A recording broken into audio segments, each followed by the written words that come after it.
Good evening, everybody.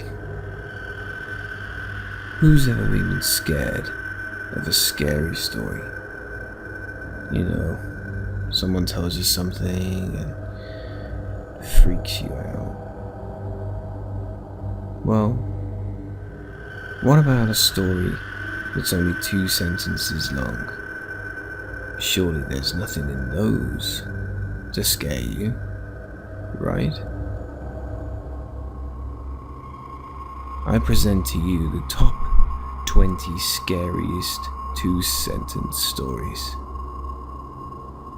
Let's begin. I woke up to hear knocking on glass. At first I thought it was the window, until I heard it come from the mirror again.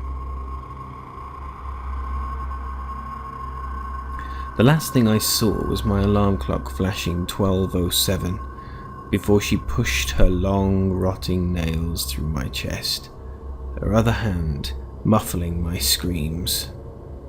I sat bolt upright, relieved it was only a dream.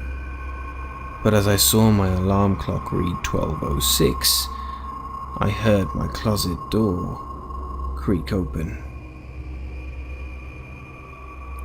Growing up with cats and dogs, I got used to the sounds of scratching at my door while I slept. Now that I live alone, it is much more unsettling. In all of the time that I've lived alone in this house, I swear to God I've closed more doors than I've opened. The girl heard her mom yell her name from downstairs. So she got up and started to head down.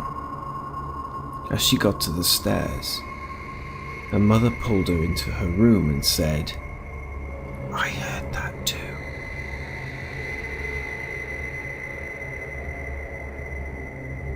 She asked me why I was breathing so heavily.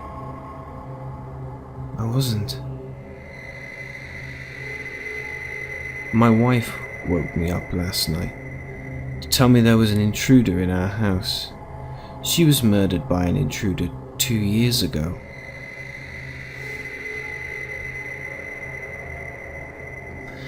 I awoke to the sound of the baby monitor crackling with a voice comforting my child.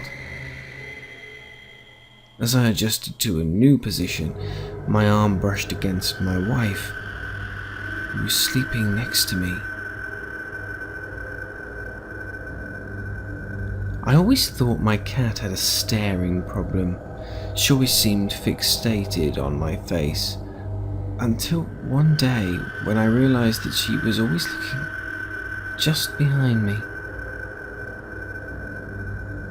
There's nothing like the laughter of a baby, unless it's 1 a.m. and you're home alone. I was having a pleasant dream when what sounded like hammering woke me up. After that, I could barely hear the muffled sound of dirt covering the coffin over my own screams. "I can't sleep," she whispered, crawling into bed with me. I woke up cold, clutching the dress she was buried in. I began tucking him into bed, and he tells me, "Daddy, check for monsters under my bed." I look underneath for his amusement and see him, another him, under the bed, staring back at me, quivering and whispering, "Daddy, there's somebody on my bed." You get home, tired after a long day's work and ready for a relaxing night alone. You reach for the light switch, but another hand is already there. I can't move, breathe, speak, or hear, and it's so dark all the time. If I knew it would be this lonely, I would have been cremated instead. She went upstairs to check on her sleeping toddler. The window was open and the bed was empty. Don't be scared of the monsters. Just look for them. Look to your left, look to your right, under your bed, behind your dresser, in your closet, but never look up. She hates being seen. My daughter won't stop crying and screaming in the middle of the night. I visit her grave and ask her to stop, but it doesn't help.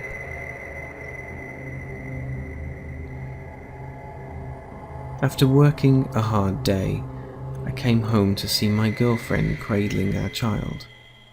I didn't know which was more frightening, seeing my dead girlfriend and stillborn child, or knowing that someone broke into my apartment to place them there. And the last... There was a picture in my phone of me sleeping. I live alone. Well, there you go. I hope you enjoyed those creepy little tales. There'll be more where that came from. Sleep well.